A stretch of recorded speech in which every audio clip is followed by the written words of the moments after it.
Good afternoon, ladies and gentlemen. Welcome to the Women in Weightlifting podcast. I'm Mark House with my co-host, Christy Brewer, and we're joined today by Kelly Wild, who is one of the top-ranked athletes in the 59-kilo women's category, was the unofficial American record holder for a minute, which I got to broadcast that one live at the American Open Series 1. Kelly, welcome to the podcast. Thank you so much for having me. Excited to be here.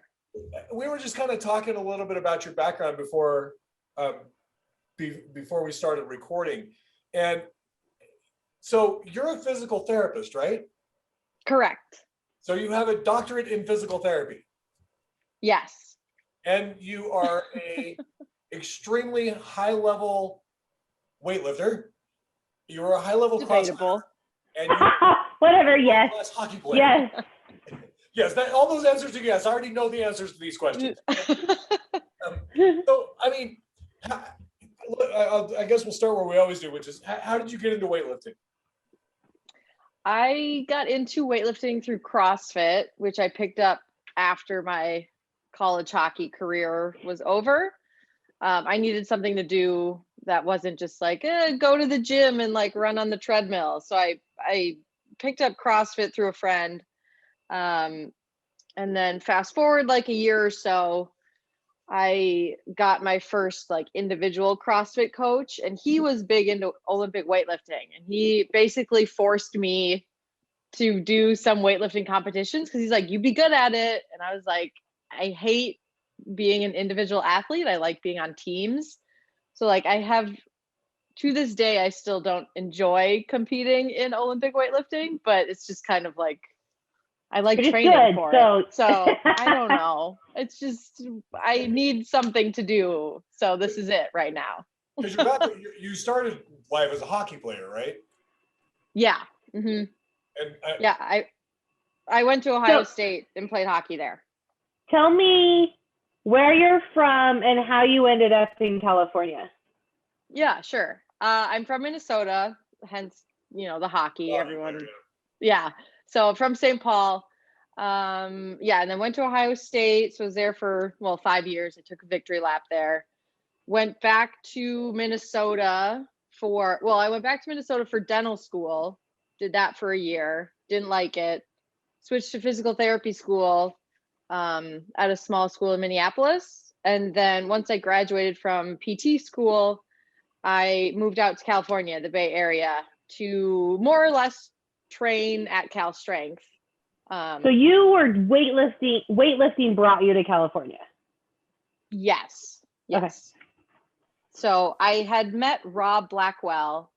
I don't know if you guys ever heard of / remember Grid League. It was like Oh yeah, totally. I remember Grid League. Yeah, so I got picked up by the LA Reign the last year it was even a thing, like in 2016. And so I spent a month out in Utah. So we like trained and filmed all of our matches and everything. And so Rob Blackwell, who was a lifter at Cal Strength, he was on my team. And at that time I was like kind of getting tired of CrossFit. So I was just like, hey, teach me all your weightlifting tricks. Before we wander off, what is Grid League? Oh, it's like CrossFit, but it was like, go ahead. Crazy CrossFit on steroids. So they had teams like you would. Don't talk about steroids and weightlifting. Whatever. Not the S word. So there was, you know how you have like NBA, WNBA, like teams? They would get teams and then they would have matches together. Essentially. And you got like recruited and trialed, and like they would pick who, like then it would be like gymnastics, they would pick who was going to do what event, so like some people would lift, some people would do gymnastics, like each team would pick which event they would do. And it was like crazy hardcore, I'm going to say it again, CrossFit on steroids. I thought it was crazy, but I also wanted to do it. But I was, I was like newbie CrossFitter. Okay. So you did the Grid League thing. I take it that doesn't exist anymore. There are like, it does. I feel like Florida has a pretty big Grid League association. But this was like the National Pro Grid League, the NPGL. Oh yeah, I So remember that doesn't exist anymore. Wow. It didn't catch on. Yeah, not that I follow CrossFit terribly much, but I mean, I figure I might have heard of something that big, but Yeah. all right. So Yeah. you end up in California, Cal Strength, because you basically came out to weightlift, and so take us from there. What give us a time. When did that happen? That 2015? So I graduated PT school in the spring of 2018 and then moved out August of 2018. And I think I did like one competition for Cal Strength before I then had shoulder surgery, which was the spring of 2019. Oh, okay. It's been a weird. Yeah, that's quite a journey. Now, are you a practicing PT then, or are you just training? Do you have your own? No. Yeah, so I am a practicing PT. I see, honestly, most of my people are from Cal Strength because we have a huge like high school football community that comes into Cal Strength. So there's always like kids hurting themselves. So I basically just see all these people just in-house, which is great because I can make my own schedule, and you know, I'm just at the gym all day, every day, 7 days a week pretty much. So well, that segues nicely into, you know, one of our favorite questions, which is, you know, tell us, what does a training week and a training day look like for you? Sure. So I typically do 9 sessions a week. We do doubles on Monday, Wednesday, Friday, and then single sessions Tuesday, Thursday, Saturday. And then we have Sundays off. So that's, as of lately, that's like what my schedule has been like. And how long are those sessions? Morning sessions are pretty light for our double days. So it's basically just kind of like a warm up, get moving before the heavier sessions for those Monday, Wednesday, Friday evening sessions. And then the evening sessions or the single day sessions take probably about 2 hours, give or take. So in your mornings, like, do you do any technical, like, are you actually on the bar at all, or are you just mainly doing like mobilization? Yeah, no, we're on the bar. It's usually pretty light, like powers type stuff. We honestly, well, at least for me personally, I probably spend more time mobilizing. Oh yeah. And then my bar work is pretty light, and I'll modify things based on like what's hurting. And I find that like I don't do well with a ton of volume. So I don't know. It's just like, I mean, I'm 31, which you're so old. I'm so I feel old. I was looking at the start list and I was like, she's the only one. Like, you're the next closest to me. Yeah. So I'm 40. Yeah, I'm 40. And then there's Kelly at 31. And then it was like, everyone's a child. Everyone's, yeah. So I feel like in terms of the next person in that list. In terms of like athletic wear and tear on my body, I feel very old. I should say it like that. When did you start playing? I mean, have you been playing hockey since you were like 3 years old, kind of thing, like most Minnesotans? Yeah, I grew up on a pond, and so my dad every year would put up boards and lights. So I've been skating, since like 3. That's rad. And then you actually won the Youth World Championships, right? The under 18s? Yes. That was cool. I mean, just tell us about that. What was so at least coming from Minnesota, so every year, even before the U18s, the World Championships was a thing, they always had this camp in Lake Placid, New York, basically to get scouted for like college. And so coming from Minnesota, you had to go through a couple rounds of tryouts just to get out to Lake Placid. And so once Worlds was announced, they used that Lake Placid camp as like a way to pick the world team, or at least to start picking out some of the people that they would probably want. So from that one camp, it's a week-long camp in Lake Placid. From there, they picked like 25 girls, and they took us to Canada. Well, we did like, a couple like training camps, things like that. Then we played a couple games against Canada. And then they made cuts and like picked up different people. So you had to, there were like probably 3 or 4 rounds of cuts and like adjustments with the teams at these different camps and like games against Canada. And I somehow survived all those cuts and everything and got picked for the team. And Worlds was in Calgary, I believe. And yeah, I don't know, just hung on for the ride, I guess. Do you still skate at all, or is that like just a thing in the past? I really don't. I didn't like bring my equipment out to California. So I don't have my stuff out here, but like I could see myself playing in like some beer leagues, when I'm done with weightlifting. When you're 40 and old. When I'm old, yeah, right. When I'm 40. No, when I get back home in the winters, I'll definitely lace them up because my dad still puts the boards up now that I have like younger nieces and nephews.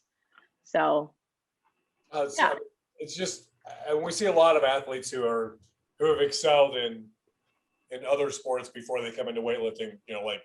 Christy was a high level softball player, you're a high level hockey player. But it's just interesting.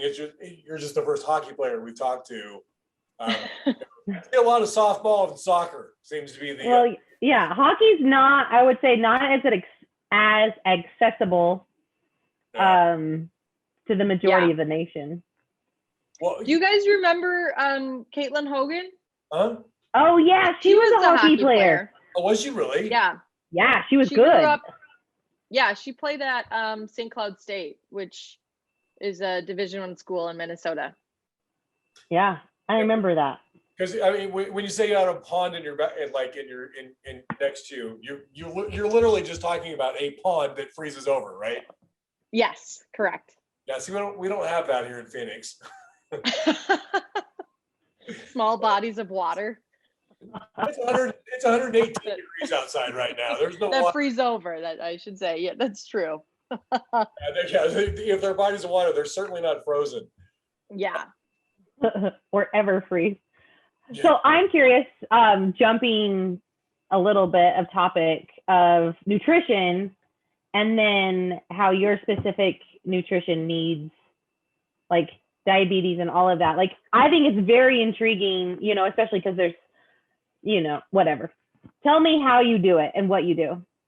Sure. So I try to just sit pretty much at 60 kilos. So I don't it's hard to do like a big cut being a diabetic, because every time I eat, I have to give insulin. And if that insulin dose is incorrect by even a small bit, my blood sugar will either be high, which isn't good for weightlifting or in general for my health. Or if I'm low, I have to eat more calories. So it's just, it makes it harder to cut, because it's like those calories still count, on the scale, but it's like, I can't just, if I don't eat something, I'm going to die, literally. So I like to just chill, be an even, 60 kilos, give or take a little bit. And I just keep my diet very boring and consistent. So I pretty much eat the same thing every single day, with small variations here and there, like beef versus chicken, but I just try to take as many factors and variables as possible and make them just as consistent as I can, because so many different things impact what my blood sugar is. So I lead a very boring, predictable life, and it makes my diabetes so much easier to manage. Which wouldn't you think? So it's kind of like, in reality, if you weren't even weightlifting, would your diet be pretty similar anyway? Maybe the quantity would vary, but like you would still eat, for those diabetic purposes, which is interesting. Yeah, I think so. Or at least if I was, I am definitely like you don't go out and binge or eat like a whole cake, or like have a bad diet. No, I don't. And I feel like I probably wouldn't be quite as strict if I wasn't trying to sit at a certain weight. But yeah, since dropping down from being a 63, 64 to a 59 and like really tightening up my diet, my diabetes control has been a lot better. So it's like an added little bonus. Yeah. I saw one meet where you actually competed as a 71. I mean, so no, that never happened. That never happened. Mark, where are you pulling your stats from? Yeah, what are you at a caffeine in kilos meet? Oh, okay. 2018. You're right. You're right. I think I didn't cut for. I think I showed up weighing like 64 and a half kilos or something. So that's true. Okay. That's true. Forgot about that. Well, that's what I was kind of operating the assumption that you really weren't ever a 71. And I was like, somebody just didn't want to cut weight. So, I think Dave had told us like a few days before. I think someone else was supposed to go because that was when I had just came out to Cal Strength, and someone else was supposed to compete and they didn't want to. So Dave was like, "Oh, Cal, you have to go to this since you're like new here." And yeah, so it was a couple days before, and so I was like, "Okay, I'm just gonna show up," and it was kind of a for fun thing. So very cool. So, what made you want to go from 64? 63 to 59? I didn't want to. Dave was like, you gotta go down. Like, we were looking at the numbers. Yeah. Like, I'm not snatching or clean and jerking what a 64 should be. So Dave was like, you got some weight you can lose. And at the time, it's so funny. I was like, Dave, I'm all muscle. What are you talking about? There's nothing I can lose. And now, like, looking back, I'm like, yeah, I'm definitely a 59, not a 64. Yeah, I'm the same way. Like when I looked at myself as a 63, 64, I thought I was cut and jacked. And now I'm like, oh girl, I had a bigger booty and a bigger boobs. Yeah. Well, and even like Mark is like whatever. Even before meets cutting to 63, 64, like that felt hard getting to that weight. Yeah. How did you? I had to cut. Going back to the insulin thing, how did you cut from how long did it take you to get from 64 down to 60? Where you were so I dropped while I was post-op surgery. So I wasn't really I wasn't lifting, wasn't doing anything really, so I found it easiest I was like, I'm just gonna lose all the weight now and then put on muscle once I'm lifting again. So I lost all that weight while I was just right after surgery. Yeah, because I was just wondering, we were talking about kind of how hard it is to keep your blood sugar leveled off accurately. Dieting like that would just be, I would just think it would be really, really hard. Yeah. Yeah. So it was easier because I wasn't training. Okay. Man, I need to stay closer to 60. I suck at it. How's your weight cut going, Christy? Actually, really good. I finally woke up in the 61. You're perfect. You're fine. So high for so long. I hate it though. I absolutely hate it. Yeah, it's not fun. There's no room for air. And I think that's the hardest part is there's no room for air. Like for me, eventually it just is like, all right, girl, you're either in or you're out. So anyway. Yeah. So let's talk about obviously we see you training, and your training looks like it's going very, very well right now. Maybe not. Yeah, I post the good stuff. Well, okay. So I guess I'll ask that more as a generic question. How is training going? I would say not great. It was going well. Up until like a couple weeks ago, where I went to Utah for a little camp thing. That was great. Yeah, and then I came back and I had to like modify my training a little bit, because then I had to go out of town for a wedding, and I just kind of like crammed all of my harder stuff in to too few of session. It was just it was bad training decisions on my part, in conjunction with ongoing shoulder issues that then flared up other issues. And so I'm trying to like rebound from that still. It's just I'm old, I just can't recover anymore. Well, I told Kara, our number one goal is to just stay healthy. I have 2 weeks to stay healthy. I can't get sick and I can't get injured. Like, I'm just going to show up, whatever shows up on that platform. I don't know. I don't know either. We talked last week with one of the athletes, talking a little bit about rust on the platform, and how everybody's going to do being back live and in person, because you're obviously in March you competed virtually. So when was the last time you were like on a competition platform live? I mean, was it that wasn't at Cal Strength? yeah. Would that have been? Shoot. There was just a local comp in like October of 2020, but like But what about like like where there's actual competition, where you have an entire 59 kilo weight class where you're jockeying numbers and like all of that? Yep. Is what I have not, we haven't been experienced forever. Right. That would have been American Open Finals of 2019. Yep. In Utah. Yeah. Where I was like fresh out of surgery. So we just like showed up and whatever. I mean, you still put up a 189 total. I mean, it's not exactly like you had a bad day, but it's not what you're capable of. Yeah. Yeah. I did okay. Your best total is March. 206. Like a couple months ago. That was wildly impressive, by the way.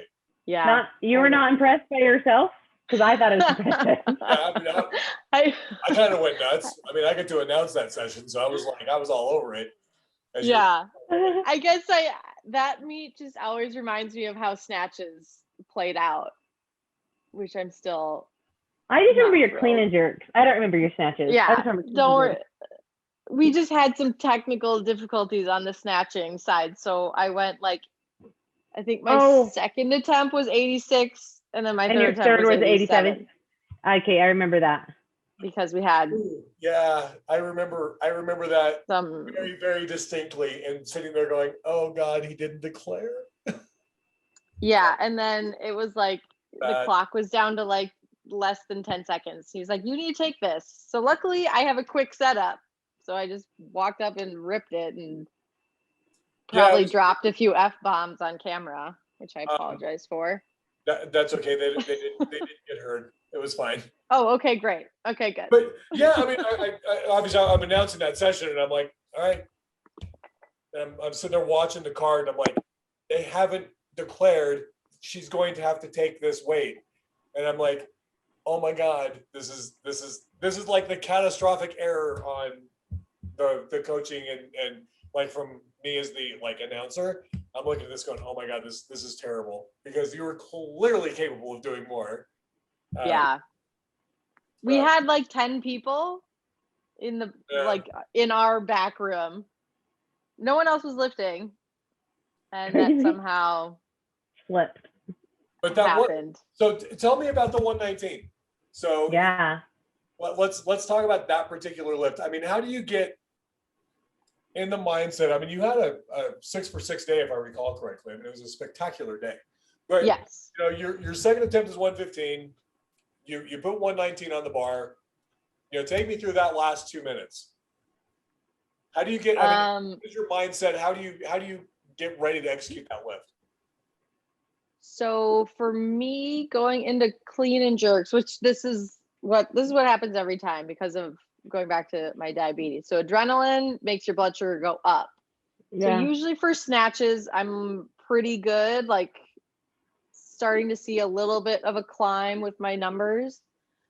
And then I start doing insulin as it's going up. And so for clean and jerks, usually that insulin hasn't really had an effect yet. So I'm usually clean and jerking a little bit higher. So this meet, this was also the case. I was about 100 points higher than what I like to lift at. So I was like, Dave, this is going to be a shit show. Sorry for swearing. I was like, this isn't going to be good. Like my blood sugar's high. I had like, I just felt like it was going to be a disaster.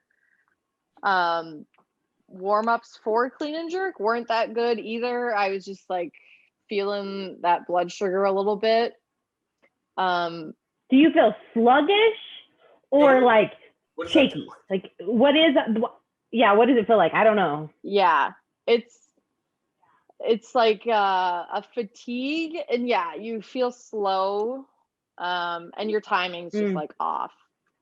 So it's like for a lighter weight, yeah, I could still get through it, but like, you know, if you're trying to max out, it's just like the timing's just a little bit off. You're just a little bit slower. It's like things are not firing on all cylinders. It's just like a general sluggishness.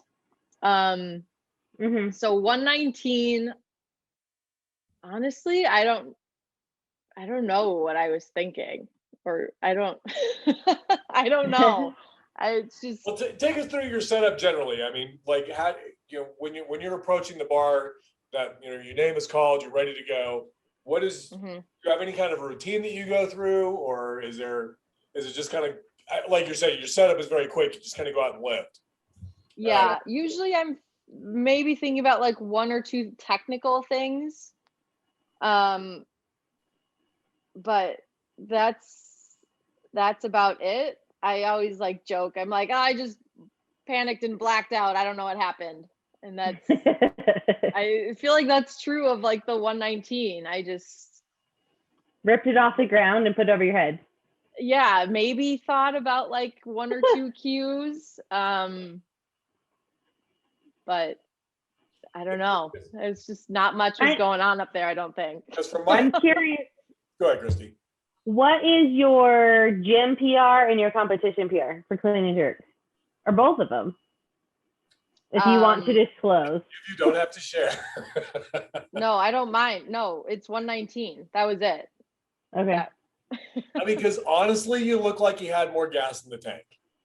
Yeah, 119 looks so easy. That did not look hard. It felt hard. But watching the video, I'm like, oh yeah, that was pretty good. It was pretty convincing. It felt, for me, my lifts always feel harder than they look. I'm the same way. I'm like, holy crap, I'm dying. And then I look at the video, I'm like, they're such a sissy. Yeah, that's me, 100%. Yeah, having watched both of you lift, I can tell you that that's absolutely true. I mean, from a viewer standpoint, you're like, why doesn't she put some weight on the bar? I'm dying. And I remember like watching you do a 6 for 6 day, right, in March, and I'm like, what is she actually capable of lifting? So it's interesting that is literally the most you've ever had on the bar. Yeah, I don't know. So what's the goal for Detroit? And again, if you're willing to share with us, I'd be interested. Like, are you going to try and push a 120 clean and jerk, or you cleared the 200 kilo total, which is one of the big milestones. Yeah, but you crush that. That's not a goal. I mean, no. Oh, and while we're on this, you realize that you're the first American 59 to clean and jerk double body weight. Yeah, you were the first. Yep. Now Taylor's done it since, obviously, but you were the first person to do that in competition. Does it count though? Because it was Well, virtual? given the fact that it's my statistic, I can make it count. Oh, okay. Yeah. Okay. Great. Well, the like that stat counts, but it's just been broken. Yeah. I want to be the oldest. That's the only stat Oh. I can now take. I'll be the oldest To clean and jerk double body weight. to do 118. Yep. That would be. I mean, it's a phenomenal feat of strength, though. You know. I think Yeah. so. But so yeah. So Definitely. what's kind of what's the goal for nationals? I mean, do you have one? Yes, it's not, well, it's first to like be there because we're still in the slight holding pattern. Oh no. Yeah. And then if I am there, it would be just a total higher than what I did in March. Because So- that total counts, like it qualifies you for teams, right? It just isn't records, but it's a legit total that is a qualifier, Yes, as far as like My Pan Ams and understanding. Worlds and stuff like that. yeah, correct. As far as I understand. Yeah, that's the same as my understanding. But honestly, those procedure documents are so long and confusing. I'm like, Yeah. I'm working on it. All right. yeah. Can you put them in some like layman terms, weightlifting terms? Where's the bullet points? Be like, Cliff notes. Yeah. if X go to Y. Yeah. Yeah. Yes, that would be helpful. And the stinking calculator of having to live 81% of, anyway, like all of that. Yeah. There has to be a better way. I just don't know what it is. But Yeah. all right. So well, hopefully we will see you in Detroit because I've been looking forward to seeing kind of this showdown in the 59s, with between the two of you for starters. And with Taylor and Shayla, and I mean, even Maddie and a couple of the others. I mean, there's a lot of talent in the 59s that we're really looking at showcasing. And Yeah. All you need to like go back to 55 and 63. I feel like the 59s got slammed, which is awesome. I mean, it's like, I feel like we have true depth in the 59 weight class. one of the reasons everybody always asks me, like, why do you love the 59 so much? And I'm like, because there's on any given Sunday, man, there's like 5 or 6 of you that can win. Yeah. And, in most other weight divisions, there's 1 or 2 athletes that sit at the top of the food chain and everybody else is 20 kilos behind them. So there's, from a competition standpoint, from my standpoint, as somebody who's just trying to watch and participate, it's a whole lot more entertaining if there's fun competition going on and there's actually some good weightlifting to see. I hate it because it's like everyone wants 87 and 81 and 112. Like those two numbers on the clock take forever. I'm like, That's I just true. waited 10 minutes. Like, awesome. I have no idea how to clean and jerk anymore. Just start heavier than that. I know, that's where essentially, like, honestly, at this point, you either start heavier because you have to get there anyway. So I'm like, all right. Yeah, but then you run the risk of like not hitting your opener, which is a bad day. Yeah, but like you get to the point where it's just like, what I'm trying to say, if you're trying to get a certain total, you have to start at a certain weight to get there or take massive jumps. And then you get stuck in this like mesh because we're literally all on top of each other for the most part with like our numbers. Yeah. And so there's 6 of us that are like essentially 5 to 6 that are taking the same numbers. And so it's just so much jockeying. So yeah, you start higher and you know what? You're either gonna have a great day or a terrible day. Yeah. But I mean, that's from my, I realize you guys are athletes. I'm just the guy with the microphone. But I love that when that happens, right? You guys are all jockeying for position back and forth. No, I hate it. I hate it. Yeah. I want to follow myself. I want to go back to back. 2 minute Yeah. clock. Yep. I love a 2-minute clock. Yeah, love it. Well, I forget which competition it was. I thought it was the American Open Series 3 in Vegas, but somebody's corrected me and I've never gone back to look. But there was a moment, and I want to say it was like right around that kind of 110, 112 range, where there was like a 6-minute period where no one took a lift. Oh, because there was so much jockeying? Everybody's jockeying around for position and nobody actually, the bar did not move. And then it could have been AO3. So I specifically remember AO3 because I was the last one to open, and it's the last time that's ever happened. I opened because it was the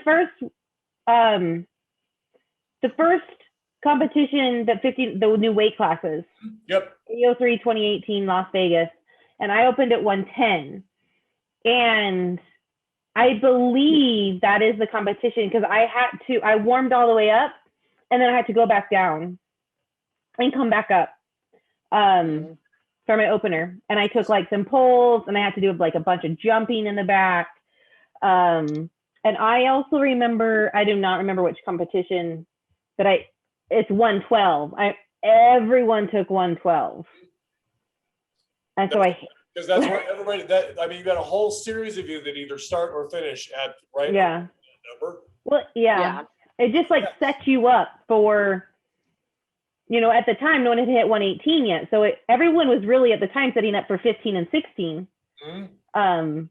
Because if you think about it, even Taylor, like before you hit 118, Taylor was at 116. No one had even hit 117. And so 112 set everyone up for 12 or 15 and 16. Anyway, it's crazy what's happened in a year. Because Jessica Lucero hit she had 117 back in the. Not as a 58, never as a 59. Yep, but not as a 59. Yep. But anyway, sorry, Kelly, we're wandering off topic a little bit. I'm very excited for Detroit, in case you haven't figured that out yet. Yeah. Finish the sentence. You know you're a weightlifter when blank. Oh, your knees hurt all the time? It seems to be a recurring theme. Is that what everyone defaults to? No, it's like, when your back hurts all the time, when your knees hurt all the time, when your shoulders hurt all the time. Like, oh man, we just seem to be rehabbing injuries at high level. For me, it's all the calluses. And I think calluses are like the biggest thing. And here's the biggest thing, which I think is hilarious. So when I was a CrossFitter, I wanted to lift all the things. Like it was always like this feat of, could I pistol squat? Could I overhead squat this bush? Like, and now that I'm a weightlifter, I'm like, I only lift in the gym. So I do not, like, I can't get hurt. Like that's too heavy. I don't want to exert any energy outside weightlifting. Yeah, even moving jerk blocks in the gym, I'm just like, I can't do this. I can't lift this. Like, loading a bar, like I don't even want to load my own bar. Like, come on.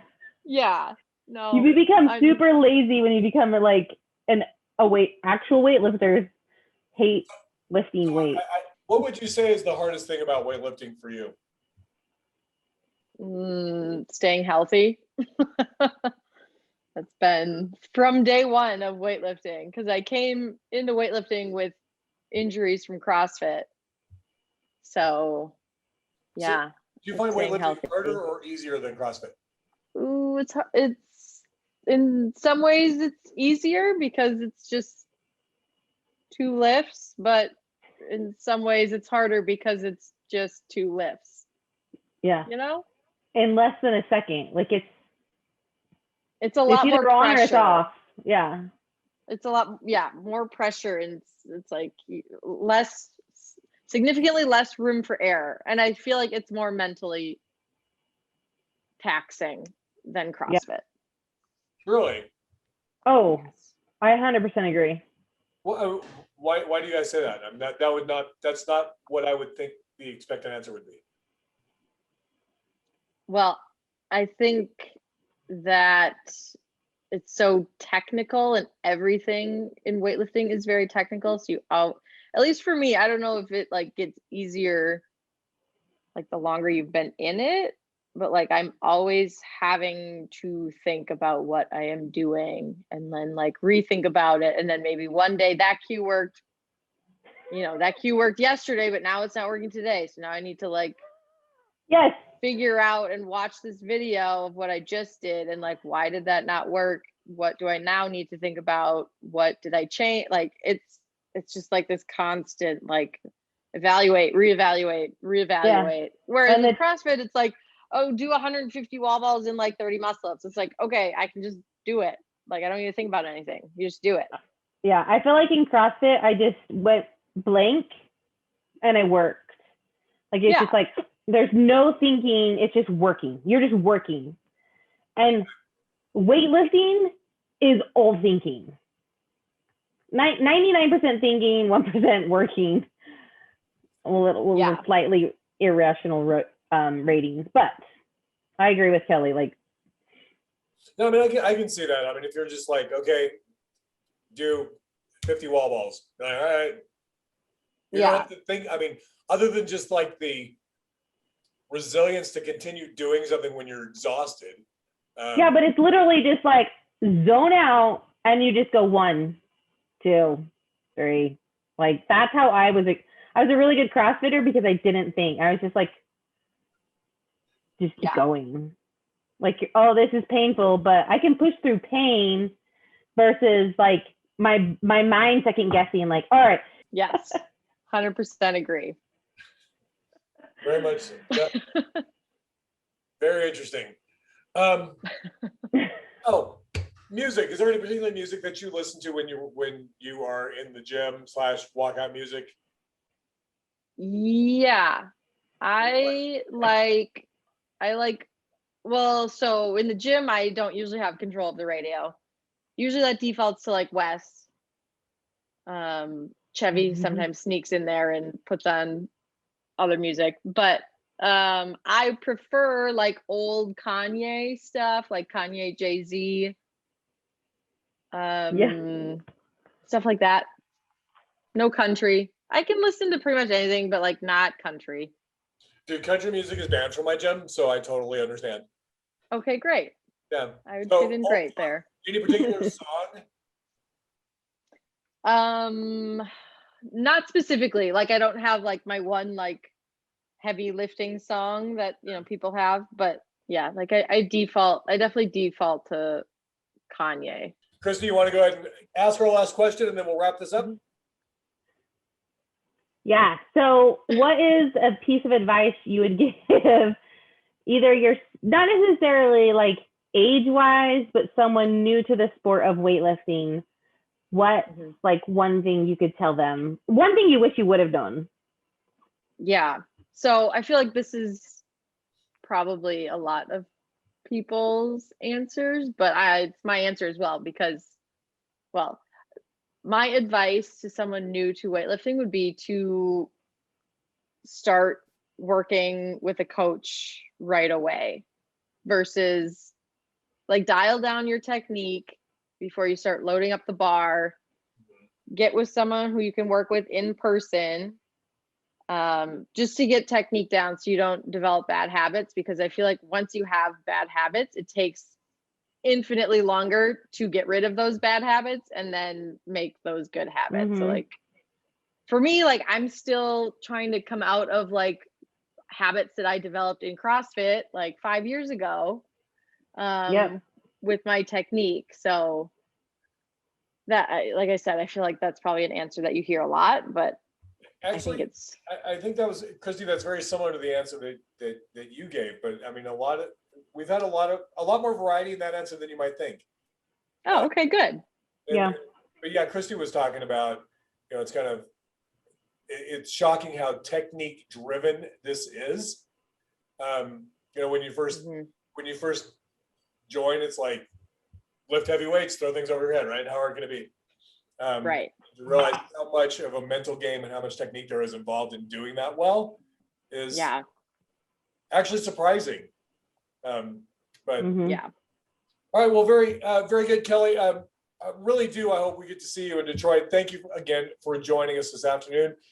And ladies and gentlemen, that concludes our interview with Kelly Wild, and we will see you all Well, in about 2 weeks. So, all right. Thank you very much. Have a good evening. Great. Thank you.